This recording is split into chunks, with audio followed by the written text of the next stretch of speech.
Με λένε Ζυγιά και είμαι 15 χρονών. Δεν είμαι από εδώ, ξένος είμαι, από το Λέσκοβατς της Σερβίας. Ονομάζομαι Σουλτάνα. Είμαι 40 χρονών. Γεννήθηκα και μεγάλωσα εδώ στη γειτονιά. Οι γονείς μου ήρθαν πρόσφυγες από τη Μικρασία. Λίγο πιο πάνω στην πλατεία με τα πλατανάκια είναι το πατρικό μου.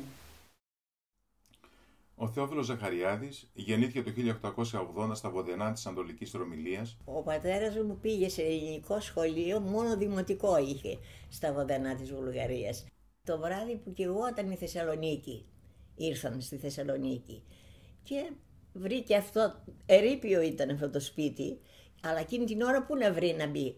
Δεν είχε ούτε ξενοδοχεία να μπει, να μείνει, και μπήκαν σε αυτό και έφερε μαστόρους, βρήκε, δεν ξέρω πού το βρήκε, και το σκέπασαν. Και έτσι έμεινε, μετά το διόρθωσε, ό,τι ήταν να γίνει, διορθώθηκε. Ο Ζαχαριάδης εμπλέκεται στο ζητούμενο όλων των εποχών, στην αναζήτηση του ακίνητου, της μηχανής εκείνης δηλαδή, που δεν χρειάζεται ενέργεια για να λειτουργήσει και η οποία όταν ξεκινήσει δεν σταματά ποτέ.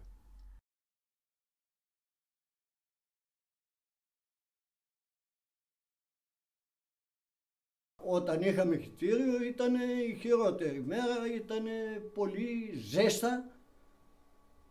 Τι να σου πω. Λοιπόν, εδώ πέρα είναι η στιγμή, η μέρα του χυτηρίου. Είμαι εγώ εδώ στο ποτά και χαίρομαι το μέταλλο σε κάποιο καλούπι, στιγμές δύσκολες, αλλά είμαστε νέοι τότε και τα ξεπερνούσαμε εύκολα όλα αυτά. Θα σας δείξουμε ένα μηχάνημα το οποίο λέγεται φρέζα. Μπορεί να ανέβει πάνω κάτω.